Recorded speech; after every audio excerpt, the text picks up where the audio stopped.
5 bulan lalu kita mengalami kekalahan yang menyedihkan. Tapi itu kekuatan utama parti kita. Setiap kali kita jatuh, setiap kali kita ditertawakan, kita boleh mencari kekuatan dalaman kita untuk bangkit dalam masa yang cukup pendek. Kita mendengar, kita belajar. Kalau 5-6 bulan lepas, macai-macai UMNO bermerajalela di media sosial. Hari ini saya berbangga dengan saudara-saudari dan seluruh sahabat-sahabat kita di luar.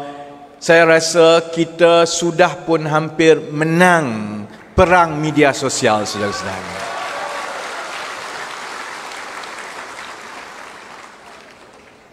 Saya tidak mahu ambil masa yang panjang kerana bukan saja hari ini kita kesuntukan masa, tapi kita memang kesuntukan masa untuk memasuki pilihan raya umum. Jadi semua yang kita buat dari sekarang mestilah notis pendek, hasil yang baik, usaha yang seperti yang tidak pernah kita buat sebelum ini. Jadi saya tidak akan ambil masa yang panjang.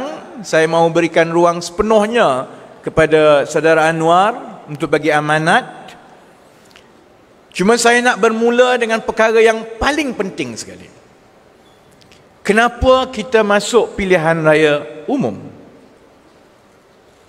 Setiap yang kita buat mestilah bermula dengan matlamat dan niat yang betul. Kalau matlamat tidak betul, niat tidak betul, saudara-saudari sudah lihat sejak 2018, kerajaan demi kerajaan jatuh, ditikam. Walaupun ialah yang pintu belakang itu kata niat mereka betul, tapi kita tahu niat mereka kuasa, akhirnya mereka akan mencatat sejarah sebagai pimpinan-pimpinan negara yang paling pendek berkhidmat. Niat cukup penting. Mereka berebut sekarang. Saya nak beritahu Tan Sri Muhyiddin, saya nak beritahu Tun Mahathir, saya nak beritahu Datuk Seri Ismail Sabri. Saudara-saudari mungkin merasakan duduk di tampuk Perdana Menteri itu sesuatu yang cukup hebat. Kalau saudara-saudari tidak menjaga rakyat, tidak membawa perubahan dan memperbaiki keadaan, 5 tahun dari sekarang tidak ada siapa pun yang ingat kepada Tan Sri Muhyiddin, Datuk Seri Ismail Sabri. Kerana lepas ini pimpinan demi pimpinan akan muncul. Sebab itu kita nak masuk pilihan raya ini, saya ingatkan kepada saya setiap hari, niat kena betul, matlamat kena betul.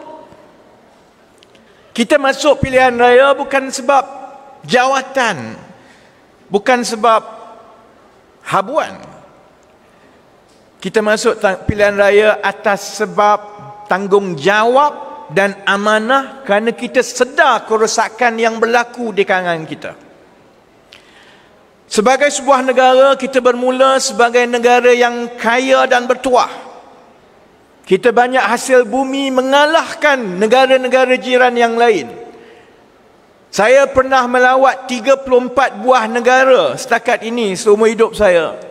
Malaysia adalah antara negara yang paling bertuah dan paling kaya jika dibandingkan dengan negara-negara lain. Kita ada kepelbagaian. Kita ada orang Melayu, kita ada orang Cina, kita ada orang India. Dalam keadaan Cina akan menjadi kuasa nombor 1 dunia, India menjadi ekonomi yang besar, Indonesia menjadi kuasa ekonomi sedunia. Kita satu-satunya negara di dunia ini yang boleh berkawan baik dan bersaudara dengan ketiga-tiga kuasa masa depan dunia ini. Kita ada sistem pendidikan yang kita banggakan. Kita melahirkan pakar-pakar, pimpinan yang dihormati di seluruh dunia. Dalam 70-an, tahun 70-an, saya banyak habiskan masa bersembang dengan pesara-pesara tentera. Daripada pangkat yang paling tinggi kepada pangkat yang paling rendah. Dalam tahun 70-an, kita ada angkatan tentera yang cukup dibanggakan. Navy kita, tentera laut kita adalah antara yang paling baik, kapal yang paling moden berbanding dengan negara-negara lain. 70-an dahulu, kalau kita banding dengan Thailand, Burma, Indonesia, Filipina, gaji dan keselesaan rakyat kita adalah yang kedua paling baik di rantau ini hanya selepas Singapura.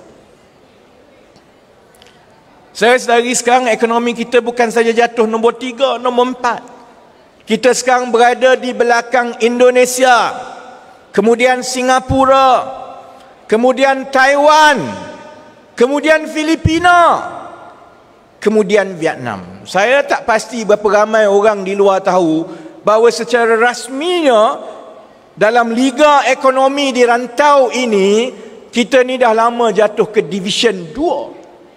Sebab tu Azmin boleh sembang. Dia kata dia bawa pelaburan dan sebagainya.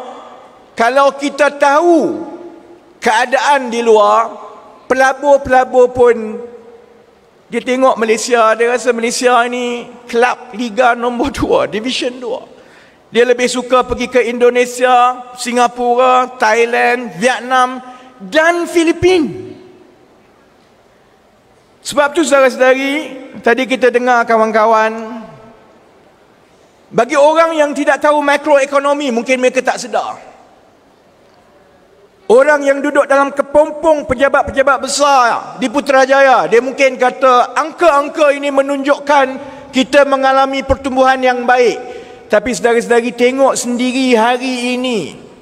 Saudara Ikmal sebut, saudara Kak Salbiah beritahu, kehidupan rakyat kita menjadi semakin susah. Anak-anak muda, kalau dia bersusah payah daripada muda pun, cemerlang di sekolah, cemerlang di sekolah menengah, masuk universiti, belum tentu hidup dia akan lebih baik. Kalau belajar pun dia tidak dapat pekerjaan yang setimpal dengan kelayakan. Kalau dia berniaga, kais pagi, makan pagi. Anak-anak muda kita, kalau tengok di Lembah Kelang, saya tak tahu yang lain, saya ada lebih kurang 130 orang pekerja yang semua muda-muda, umur 25-26. Satu perkara yang saya tengok cukup berbeza dengan generasi saya 20 tahun lebih. Saya dulu umur 25 tahun sudah beli rumah, dah tak menyewa.